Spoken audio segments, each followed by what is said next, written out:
ঘরে বসে pedicure manicure কিভাবে করবে আর কি লাগে চলো সেগুলো তোমাদের দেখিয়ে দিই। প্রথমে উষুম গরম জল নিতে হবে একটা ডেচকির মধ্যে। তারপরে ফেস প্যাক বানানোর জন্য এখানে আমি নিয়েছি মুলতানি মাটি আর দালচিনি পাউডার। এটা জলে দেওয়ার জন্য একটু বেকিং সোডা নিয়েছি।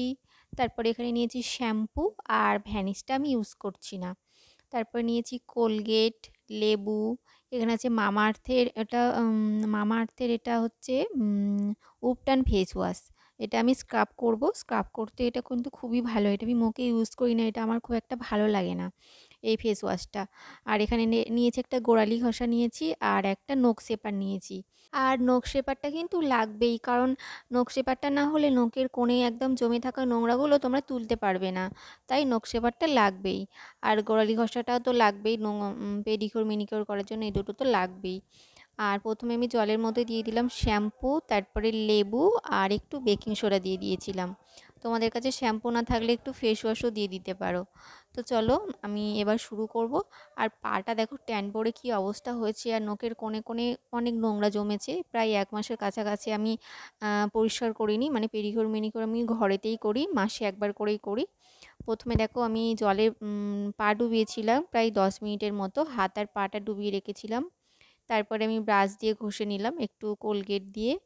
আর আমি হাতের নখগুলো ভালো করে ঘষে নিয়েছি। দেখো নখগুলো কি সুন্দর পরিষ্কার হয়ে গেছে একবার ঘষাতেই। আর গোড়ালিতে জমে থাকা নোংরাগুলো এই ব্রাশটা দিয়ে ঘষলে পুরো পরিষ্কার হয়ে যায়, খুব সুন্দর হয়ে যায়। আর শীতকাল তো এবার পড়েই যাবে। তো আমরা যদি প্রত্যেক মাসে এইভাবে করি একবার করে পেডিকিউর ম্যানিকিউর, তো আমাদের পা কিন্তু ভীষণ ভালো থাকবে, সফট থাকবে। আর দেখো এইটা হচ্ছে নখ শেপার। আর এই নখ শেপারটা দিয়ে নখের কোণে জমে থাকা নোংরাগুলো খুব সহজেই উঠে যায় আর খুব সুন্দরভাবে পরিষ্কার হয়ে যায়। মরা যে চামড়াগুলো থাকে সেগুলো উঠে যায়। আর তোমরা যেরকম পারবে সেরকম নখে শেপ দিতে পারো, চৌকো দিতে পারো, রাউন্ড দিতে পারো। আমি দেখো হাতেও ভালো করে পরিষ্কার করে নিয়েছি।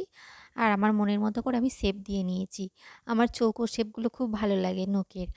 আর দেখো তারপরে স্ক্রাব করে নিচ্ছি ওই ফেস ওয়াশটা দিয়ে, উপটান ফেস ওয়াশ দিয়ে।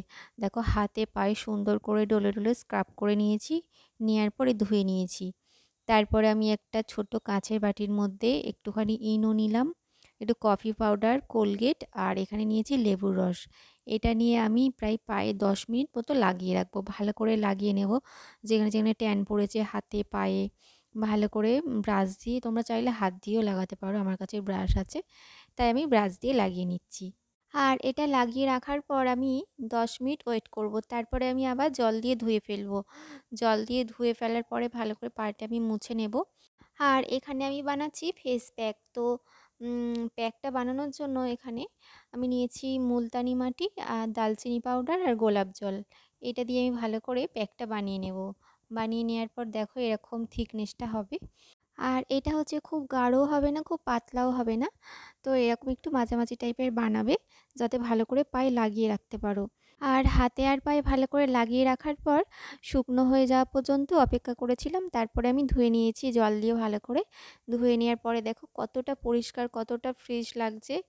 আর হালকা হালকা ট্যানটা রিমুভ হয়েছে। তোমরা যখন করবে বাড়িতে বুঝতে পারবে যে কতটা সুন্দর লাগছে, কতটা ফ্রেশ লাগছে। আর এটা হচ্ছে জেলি পাউডার। জেলি পাউডারটা আমার কাছে ছিল, তার জন্য আমি এটা দিয়ে আরেকবার মাসাজ করে নিয়েছি। তোমাদের কাছে না থাকলে এটা না করলেও হবে। তো দেখো এটার মধ্যে যতটাই জল দিচ্ছি ততটাই জল টেনে নিচ্ছে। আর একটুখানি গোলাপ জল দিয়েছিলাম যাতে কালারটা সুন্দর আসে, আর গন্ধটা না ভীষণ সুন্দর। তো এই জেলি পাউডারটা দিয়ে আমি মাসাজ করে নিয়েছিলাম। আর আমার ফাইনাল রেজাল্টটা দেখে তো মনে হচ্ছে পার্লারের থেকেও সুন্দর হয়েছে। এত খাটনি করে করলাম, এত কষ্ট করে করলাম, কষ্টের ফল তো ভালো হবেই। তোমরা বাড়িতে করে অবশ্যই দেখো। আর পেডিকিউর ম্যানিকিউর করার পর একটু ময়েশ্চারাইজার লাগিয়ে নেবে, যে কোনো ময়েশ্চারাইজার লাগালেই হবে।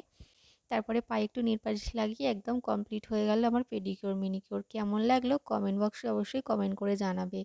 আর পাশে থাকতে আমার চ্যানেলটা সাবস্ক্রাইব করে দিও। তো আবার আসছি নতুন একটা ভিডিও নিয়ে। ততক্ষণের জন্য সবাইকে টাটা, বাই বাই, সবাই ভালো থেকো।